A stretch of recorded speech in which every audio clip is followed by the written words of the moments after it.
Hello friends, तो आज अपनी सीरीज म्यूचुअल फंड क्या है में अपन एक नया कॉन्सेप्ट ले रहे हैं। This is what is Nifty and what is Sensex. ये हमारा पॉइंट नंबर 3 और 4 है।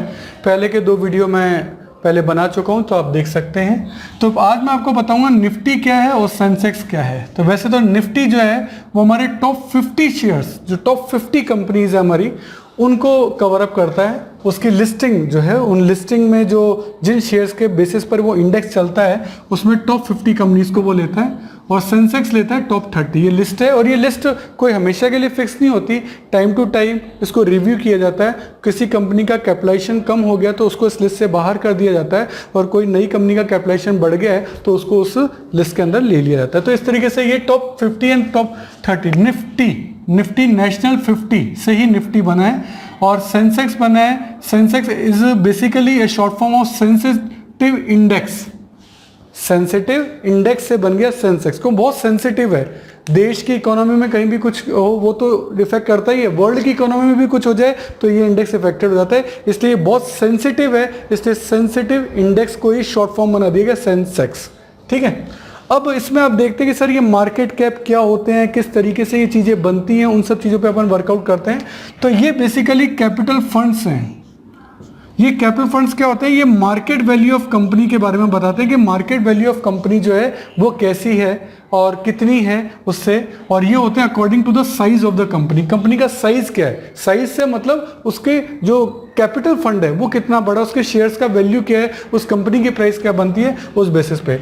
तो सबसे पहले मैं यहाँ लेता हूँ, ये कौन कौन से होते हैं पहले तो देखें। नंबर 1 होता है लार्ज कैप, नंबर 2 होता है मिड कैप, और नंबर 3 होता है आपका स्मॉल कैप। ये नाम सुने होंगे सर, ये कैप वगैरह क्या है। आज मैं आपको पूरा डिटेल में इस बारे में बताऊंगा। देखो, लार्ज कैप जो होता है वो बेसिकली टॉप 1 to 100 कंपनीज को कवर करता है। टॉप 1 to 100 जो भी कैपिटलाइजेशन के बेसिस पे होगा, ये लिस्ट लगातार चेंज होती रहती है। टॉप 1 to 100 कंपनीज जो हैं वो लार्ज कैप में आती हैं, और ये हमारे टोटल शेयर मार्केट के कैपिटलाइजेशन का 74.8% कवर अप कर लेती हैं। सोचो, इंडिया की टॉप 100 कंपनीज इन पूरे शेयर मार्केट के टोटल कैपिटलाइजेशन का 74.8% तो इन्हीं के पास है। हमारी टोटल कैपिटल का 75% अप्रोक्सीमेटली इन्हीं कंपनीज के पास है। ये सबसे बड़ी कंपनीज है। इसमें निफ्टी की टॉप 50 भी आ जाती हैं और सेंसेक्स की टॉप 30 भी आ जाती हैं। देन आपका आता है मिड कैप। मिड कैप जो इससे छोटा है, और ये 100 तक की कंपनीज तो यहाँ हो गई। उसके बाद 101 से लेके 250, from 101 to 250 companies basically mid cap में आती हैं। तो इसका भी एक इंडेक्स होता है जिसको निफ्टी 150 मिड कैप का कहते हैं, कि यहाँ पे निफ्टी 150 कंपनी कौन सी हैं, और ये हमारे टोटल कैपिटलाइजेशन का 13.5% कवर करता है। तो 74.8% यहाँ हो गया, और 13.5% आपका यहाँ हो गया, कवर कर लिया। देन आता है स्मॉल कैप। 250 तक की कंपनीज यहाँ हो गई है। 251 से लेके टॉप 500, टॉप 251 से 500 तक की कंपनीज यहाँ आती है, और इसको निफ्टी 250 स्मॉल कैप भी कहा जाता है। ये सबसे छोटी कंपनीज हैं, और ये हमारे टोटल कैपिटलाइजेशन का 6.9% कवर करती हैं। तो हम अगर देखें 1 to 500 तक large cap, mid cap, small cap, कुल मिलाकर 500 कंपनीज हैं, और ये टोटल कैपिटलाइजेशन का 95.2% कवर अप कर लेती हैं। बाकी सब कंपनी बाकी के 4.8% में है। यानी इंडिया का कि 500 टॉप कंपनीज के पास इंडिया का 95% पैसा है। अब आप समझ सकते हैं कि ये कैपिटलाइजेशन क्या है, और बाकी पूरे इंडिया का पैसा उस 5% के अंदर है। इस तरीके से आप इस लार्ज कैप, मिड कैप और स्मॉल कैप को समझ सकते हैं। तो आपने सुना होगा लार्ज कैप। अब लार्ज कैप में बेसिकली आपने इसका एक वर्ड भी सुना होगा, ये आपने सुना होगा ब्लू चिप कंपनीज। तो ब्लू चिप कंपनी से मतलब वो लार्ज कैप से है। ठीक है। तो ये सब चीजें मैंने आपको कैपिटलाइजेशन के पॉइंट ऑफ व्यू से बताई है। तो अब कैपिटलाइजेशन के बाद अपन आते हैं एनएसई पे, नेशनल स्टॉक एक्सचेंज। ये बेसिकली निफ्टी कहते हैं। जो नेशनल 50 टॉप 50 हैं वो इसके अंदर आ जाते हैं। इसका जो बेस ईयर है, यानी ये पहली बार जो बना था, ये बना था 1978-79 में, और तब इसका बेस ईयर का इंडेक्स लिया गया था 100। इसमें टोटल कुल मिला के अप्रोक्सीमेटली 5000 कंपनीज जो है इसके अंदर रजिस्टर्ड हैं, लिस्टेड हैं। और 2018 में ये इंडेक्स जो बेस ईयर 100 बनाया था ना, ये आ गया था 35,000 पर। और अगर यहाँ से लेके यहाँ तक की कैलकुलेशन अगर इसकी करें तो लगभग हर साल 16% 16% पर एनम का रिटर्न इसने दिया है। अगर अपन इतने साल की अप्रोक्सीमेटली 40 इयर्स की अगर अपन हिस्ट्री देखें तो ये अपन को एनएसई में मिलता है। सेम अगर अपन बीएसई की बात करें, ये है बॉम्बे स्टॉक एक्सचेंज। ये वर्ड आप सुनते होंगे इसलिए आपको बता रहा हूं। और इसका सेंसिटिव इंडेक्स का शॉर्ट फॉर्म है सेंसेक्स, ठीक है, सेंसिटिविटी इंडेक्स। इसमें लगभग टोटल 1600 कंपनीज लिस्टेड हैं और इसका बेस ईयर जो स्टार्ट हुआ था वो 95-96 से 1000 से स्टार्ट हुआ था। सही है। तो अलग अलग स्टॉक एक्सचेंज है, उनके बारे में थोड़ी हिस्टोरिकल जानकारी जो है वो मैंने आपको दी है। अब कुछ अदर इंडिसेस भी हैं इन इंडेक्स के अलावा, इंडेक्स का प्लूरल इंडिसेस होता है, तो अदर इंडिसेस भी हैं जो कि सेक्टोरियल चलते हैं। सेक्टोरियल यानी ऑटो का इंडेक्स अलग से आता है कि ऑटो इंडस्ट्री कैसा ग्रो कर रही है। सही है, उसमें सारी ऑटो कंपनीज के शेयर्स होते हैं और उनका इंडेक्स अलग से बन रहा है, जिससे पता लगता है कि देश में ऑटो सेक्टर कितना डेवलप और कितना रिटर्न दे रहा है। पावर सेक्टर, बैंक्स का, मिड कैप का, स्मॉल कैप का, इनके अलग से भी इंडेक्स बना दिए हैं कि जिन लोगों को सेक्टोरियल इन्वेस्ट करना हो या मिड कैप या स्मॉल कैप में करना हो तो वो कहाँ करेंगे, तो वो अपना इंडेक्स जो है वो यहाँ से रीड आउट कर सकते हैं। ठीक है। अब उसमें आपने शेयर मार्केट में स्क्रीन वगैरह में देखा होगा, ग्रीन है ना तो वो बुलिश मार्केट कहलाता है ना। बुल यानी सांड, तो भाग रहा है तेजी से, तो ग्रीन आपका कहलाता है। रेड यानी बियर मार्केट है, तो यानी वो सुस्त हो रहा है, मंदी आ रही है, उसको बियर मार्केट कहते हैं। ठीक है। अब देखो होता क्या है, दो वर्ड आपने हाई टाइड और लो टाइड भी सुने होंगे। हाई टाइड क्या है कि जब लहरें बढ़ रही हैं यानी शेयर मार्केट बढ़ रहा है। अब जब शेयर मार्केट बढ़ रहा है ना तो फिर चाहे लार्ज कैप हो, चाहे मिड कैप हो, स्मॉल कैप हो, सभी के भाव बढ़ते हैं। तो उसके अंदर आपकी कोई कैलकुलेशन वर्क नहीं करेगी।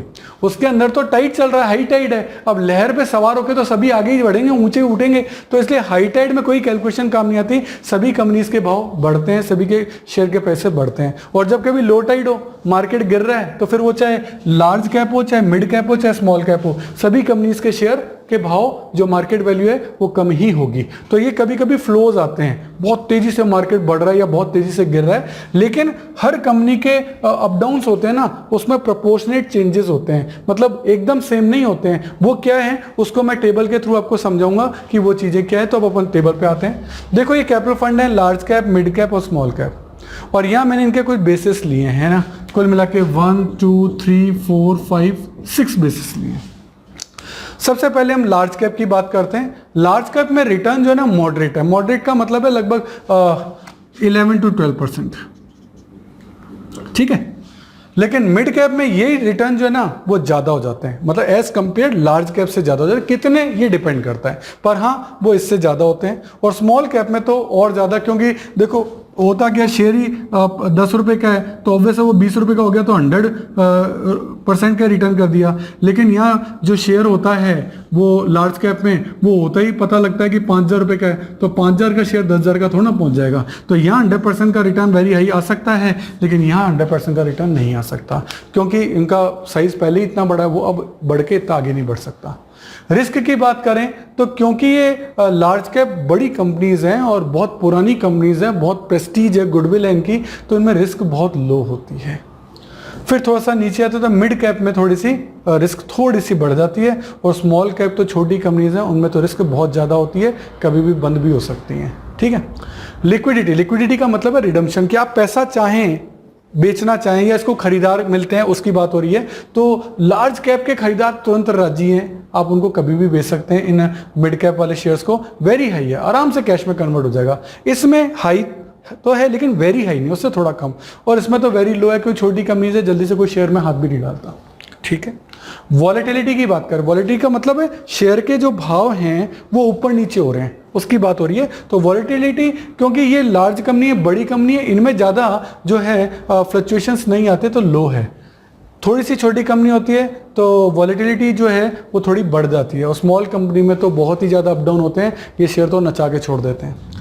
देन है FII, जो आपके फॉरेन इंस्टीट्यूशनल इन्वेस्टर हैं, वो किस में पैसा लगाते हैं, तो नॉर्मली वो लार्ज कैप में पैसा जो है वो लगाते हैं वेरी हाई, क्योंकि वो लार्ज कैप में ही पैसा इन्वेस्टमेंट करना चाहते हैं। FII पैसा इसमें लगाते हैं। मिड कैप में थोड़ा हाई है, मतलब ठीक है वो लगाते हैं पर इससे कम। और स्मॉल कैप में तो वो बहुत ही कम पैसा लगाना चाहते हैं। इस तरीके से एफआईआईज का अपन ने यहाँ डिफरेंस देखा। एग्जाम्पल की बात करें तो लार्ज कैप के अंदर आपका रिलायंस, टीसीएस, इन्फोसिस वगैरह के अपने एग्जाम्पल हैं। बड़ी कंपनीज आपने नाम सुना होगा, TCS Tata consultancy services software की one of the best companies of India है, और इन्फोसिस भी आप जानते ही हैं। मिड कैप में थोड़ी छोटी कंपनी आती हैं, बायोकॉन है, अपोलो टायर है। स्मॉल कैप में आपके बॉम्बे डाइंग है, इलाहाबाद बैंक वगैरह है, ये सब है। तो इससे आप समझ सकते हैं इस टेबल से कि लार्ज कैप, मिड कैप और स्मॉल कैप में क्या ओवरऑल सिनेरियो रहता है कि किस तरीके से पैसा आप इन्वेस्ट करेंगे, तो कहाँ कहाँ किन किन पॉइंट्स को आपको कंसिडर करना पड़ेगा। आप इसको शेयर मार्केट के पॉइंट ऑफ व्यू से भी देख सकते हो, और म्यूचुअल फंड में। क्यों? म्यूचुअल फंड के नाम भी ऐसे होते हैं, कोई म्यूचुअल फंड है उसके सामने साथ में नाम आता है लार्ज कैप, यानी वो आपको ये बता रहा है कि इस म्यूचुअल फंड में आप जो भी पैसा लगाएंगे वो बेसिकली लार्ज कैप कंपनीज में इन्वेस्ट होगा। अब लार्ज कैप कंपनी के फीचर्स क्या हैं वो आप यहां देख सकते हैं। अगर किसी के आगे लिखा हुआ है मिड कैप, तो वो म्यूचुअल फंड अपना सारा पैसा मिड कैप में ही लगाएगा, मिड कैप कंपनीज में ही लगाएगा। तो मिड कैप कंपनीज के फीचर आप देख रहे हैं, सभी चीजों में लगभग हाई है। तो नॉर्मली लोग जो थोड़ी सी ज्यादा रिस्क ले सकते हैं, लेकिन स्मॉल कैप जितनी नहीं ले सकते, और लार्ज कैप थोड़ा उनको बोरिंग लग रहा है, नहीं यार इसमें तो बहुत कम रिटर्न आ रहा है, तो नॉर्मली आप देखेंगे मिड कैप में सब चीजें हाई है। तो नॉर्मली लोग मिड कैप में ज्यादा पैसा लगाना पसंद करते हैं, और कोई बहुत ही रिस्क पे खेलना चाहता है, उसके बाद एक्स्ट्रा पैसा कि चलो ठीक है इसमें तो खेल लिया जाए, गेम खेल लेते हैं, तो वो स्मॉल कैप में करता है। वो स्मॉल कैप में देखो जो भी मिड कैप स्मॉल कैप के होते हैं उसमें हर चीज में वेरी हाई, और आप देखेंगे कि यहाँ लो है, लिक्विडिटी बहुत लो है, और रिस्क वगैरह जो है वो वेरी हाई है, लेकिन रिटर्न भी फिर वेरी हाई है। ये डिपेंड करता है आपकी रिस्क टेकिंग कैपेसिटी कितनी है, आपका टेन्योर कितना है, और आप रिटर्न कितना चाहते हैं। उन सबको देखकर ये टेबल बहुत इंपॉर्टेंट है। इसी से आपको पता लगेगा, एक एनालिटिकल व्यू आपके पास आएगा कि आपको जब अपना पैसा किसी भी म्यूचुअल फंड या किसी भी स्टॉक में इन्वेस्ट करना हो तो इन पॉइंट को देखते हुए ही आप अपना पैसा इन्वेस्टमेंट करना। उसमें भी आप रिटर्न कितना चाहते हैं, आपका टेन्योर कितना है, और आपकी रिस्क टेकिंग कैपेसिटी कितनी है। क्योंकि रिस्क टेकिंग कैपेसिटी इन्वेस्टमेंट करते वक्त बहुत जरूरी चीज हो जाती है कि आप उसको ध्यान में रखें। कोई दूसरा इन्वेस्टमेंट कर रहा है इसलिए आप कर लें, ये कोई जरूरी नहीं होता। जैसे कई बार होता है, जैसे एक छोटे से एग्जांपल से बताता हूँ कि सर शेयर कब खरीदने चाहिए, इस बारे में बात करें। मान लो कोई जमीन है वो 10 लाख की थी, अब वो बढ़ के 15 लाख की हो गई, फिर वो 20 की हो गई, अब वो 25 की हो गई, भाव बढ़ रहे हैं। तो 25 की हो गई तो क्या आप वो जमीन खरीदेंगे? अब तो बहुत महंगी हो चुकी है, आप कहोगे नहीं यार ये तो बहुत महंगी हो गई, अब मैं इसे नहीं खरीदूंगा, आपका यही पॉइंट ऑफ व्यू होगा। लेकिन शेयर मार्केट में लोग उल्टा कर लेते हैं, क्या कि जब भाव बढ़ रहे होते हैं तो बोल रहे यार ये चीज तो बढ़ रही है, अपन को खरीद लेना चाहिए, और वो इस भाव पे या इस भाव पे खरीद लेते हैं। अब खरीद के बैठ गए, भाव आगे बढ़ नहीं रहे, और भाव आगे नीचे यहां आ गए, तो वो फिर शेयर मार्केट को गालियां निकालते हैं, म्यूचुअल फंड वाले को गालियां। भाई आपने इतनी टॉप प्राइस पे खरीदा ही क्यों? आप उसका नीचे आने का इंतजार करते। आपको उस वक्त अपना मूड जो है वो बेयर मार्केट के तौर पे कर लेना चाहिए कि यार अभी ये बहुत ज्यादा भाव की चीज है, मेरे हिसाब से मैं तो 15 में या 20 में खरीदूंगा, जब आएगी तब खरीदूंगा। तो ये आपका खरीदने का टाइमिंग क्या है, ये आपकी डिसीजन मेकिंग पे डिपेंड करता है। तो जब जमीन के लिए आपका ये है कि कोई चीज बहुत ज्यादा महंगी हो गई तो आप नहीं खरीद रहे क्योंकि बहुत ज्यादा भाव पे है, तो लोग भी क्या गलती करते हैं कि जब शेयर मार्केट बढ़ रहा होता है और वो काफी बढ़ चुका होता है ना, तब तो वो उसके अंदर एंटर होते हैं 20 या 22 या 25 के लेवल पे, तो उस पर एंटर होते हैं। अब एंटर आप इस लेवल पे हो रहे हो तो इससे ऊपर अब क्या बढ़ेगा, तो फिर वो रिटर्न नहीं ले पाते। तो इसीलिए आपकी बाइंग, आपकी परचेजिंग बहुत अच्छी होनी चाहिए, तभी आप शेयर मार्केट और म्यूचुअल फंड में खेल पाएंगे, अदरवाइज नहीं खेल पाएंगे। आपका बाइंग का डिसीजन वो एक मास्टर स्ट्रोक होता है जो कि आपका अच्छा होना ही चाहिए। तो इसीलिए आपको इसको लैंड के एग्जांपल से आप इस चीज को समझिए कि इसमें गिरते हुए, अच्छा इसमें बढ़ते हुए मार्केट में परचेजिंग नहीं करनी है। जब भाव गिर रहे हो, 10 की चीज 8 की हो गई, 6 की हो गई, 4 की हो गई, अब आप गिर रहे हैं ना, तो शेयर मार्केट में लोग क्या करते हैं कि जब भाव गिर रहे होते हैं ना, निकल रहे, अरे अभी निकलो मत, अभी तो बाइंग का टाइम है। अभी जो चीज भाव 25 तक गया था वो चीज आपको 6 की मिल रही है, 8 की मिल रही है, 4 की मिल रही है, तो अभी तो खरीदो। तो जब वो भाव गिर रहे होते हैं लैंड के, तो हम खरीदते हैं कि अरे यार अभी बहुत गिर रहे हैं, अपन को खरीद लेना चाहिए। तो यही स्ट्रेटेजी आपको शेयर्स में रखनी चाहिए कि जब भाव गिर रहे हैं तो भाग क्यों रहे हो, निकल क्यों रहे हो। अगर आप अभी बेचोगे तो आप अपना लॉस बुक कर रहे हो। आपने 25 की चीज 6 में बेच दी तो 19 का नुकसान ही होना है। तो ये बात आपको तय करनी पड़ेगी कि गिरते में आपको खरीदना है और बढ़ते में आपको बेचना है। कब, ये आप पे डिपेंड करता है। ये तो एक ट्रेन है, हर स्टेशन से होती जा रही है। आपको किस स्टेशन पे उतरना है ये आपकी चॉइस है, ये आपका डिसीजन है। गवर्नमेंट नहीं कह रही आपको यहाँ उतरो, ये आपकी चॉइस है। आप किस लेवल पे उतरना चाहते हो और किस लेवल पे चढ़ना चाहते हो, किस लेवल पे आप परचेज करना चाहते हो, किस लेवल पे बेचना चाहते हो। तो मेरी सलाह ये है कि जब बढ़ता मार्केट हो तब परचेजिंग कम कर देनी चाहिए, क्योंकि आप महंगे भाव की जमीन अगर आप खरीदेंगे, महंगे भाव के शेयर खरीदेंगे तो प्रॉफिट नहीं हो सकता। और जब गिरता ट्रेंड हो तो आपको अपनी खरीदारी चालू करनी चाहिए कि यार अब ये चीज हमको सस्ती मिल रही है, अब अगर हम इसे आगे जाके बेचेंगे तो हमें ज्यादा प्रॉफिट होगा। ठीक है, तो आज का जो बेसिकली वीडियो था वो large cap, mid cap, small cap, उसके बारे में, बीएसई, एनएसई, इन सब के बारे में, और एक थोड़ा सा छोटा सा एग्जांपल मैंने बताया, क्योंकि लोग खरीदारी और बेचने में सबसे ज्यादा कंफ्यूजन वो सेंटिमेंट्स पे हो जाते हैं कि मेरा पड़ोसी ये कह रहा है, मेरा दोस्त ये कह रहा है, मेरा जानकार। अरे तो वो आपसे ज्यादा इंटेलिजेंट है क्या? आप अपना दिमाग लगाइए ना कि कोई चीज आपको कब खरीदनी है, कब बेचनी है। आप कोई जमीन खरीदते हैं, बेचते हैं, या आटा दाल खरीदते हैं तो क्या उनसे सलाह लेते हैं क्या? तो आप अपना दिमाग लगाइए कि कोई चीज के भाव बढ़ रहे हैं तो क्यों खरीद रहे हो, अभी तो महंगी होती जा रही है। अगर आप महंगी खरीद लोगे तो प्रॉफिट कैसे कमाओगे? जब वो गिर रही हो, जब लोग भाग रहे हो, तब आप एंटर हो, तब आप फायदा कमा पाओगे, अदरवाइज आप फायदा नहीं कमा पाओगे। तो चलिए आगे और वीडियोस के अंदर अपन और नई स्ट्रेटेजीज डिस्कस करेंगे। आज के लिए इतना ही, थैंक यू।